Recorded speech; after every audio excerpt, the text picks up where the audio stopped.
pH त घट्छ नि साल्टी भयो त त्यो एसिडिक भयो एसिडिक भयो घट्छ 6.5 थियो 3.2 भयो अब यति गर्दाखेरि के हुन्छ यसको उपाय के हो अब इसी हाई भयो माटोमा इसी हाई भयो भने बिरुवा चाहिँ ग्रोथ भएन भने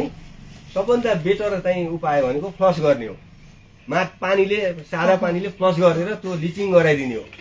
त्यो टक्सिसिटीलाई लिचिङ गराउने हो फेरि लिचिङ गराउने नाममा बेसरी लिचिङ गर्यो भने फेरि विल्टिङ आउने समस्या हुन्छ फेरि पानी बढी भएर त्यो कुरा पनि ख्याल गरेर लिचिङ बिस्तारै बिस्तारै लिचिङ गराएर जबसम्म त्यो चाहिँ इसी घट्दैन तबसम्म चाहिँ लिचिङ गराउने अनि लिचिङ गरेर जब नर्मल अवस्थामा 0.5 मा चाहिँ तपाईँको माटोको इसी आउँछ त्यसपछि बल्ल फेरि फर्टिलाइजर फेरि दिने हो त्यो त अब आइडियल तरिकाले गर्नुपर्छ अब पिएच पनि घट्यो हेर्नुहोस् धेरै भयो नि त इसी पनि हाई भयो पिएच पनि भनेको यसको मतलब पानी अनुसार चाहिँ फर्टिलाइजरको क्यालकुलेसन मिलेन धेरै हालिदियो भन्ने कुरा चाहिँ छ मैले हिजो क्यालकुलेसन के भनेको भने 1800 लिटर पानीमा 2 किलो 700 ग्राम एनपीके 19 हाल्दाखेरि 1.5 हुन्छ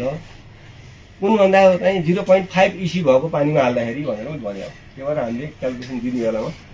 यो हामीले पनि सिक्दैछौँ गर्दैछौँ सिक्दैछौँ होइन अब यो नै पूर्ण चाहिँ होइन तर यो क्यालकुलेसन पनि एकदम महत्त्वपूर्ण कुरा हो फर्टिलाइजर हालेर चाहिँ पैसा खर्च हो बिरुवा चाहिँ रिटर्नै आउँदैन आउँदै आउँदैन त्यो पनि त्यो टक्सिसिटीको कारण है यसलाई फाल्नु बुझ्यो कृषिको कुरो चाहिँ नि यो फुड यो हाम्रो चाहिँ के अरे फ्लावरहरूको समाते छ कि जस्तै यो तरकारीहरू गरेको थाहा छैन होइन हामीले हाम्रो यदि कमर्सियल फार्महरूले चाहिँ यो चेक गर्नु यो हाम्रो छ यो छ म्याम हाम्रो हैन हामीले पढ्दाखेरि त पढेकै हैन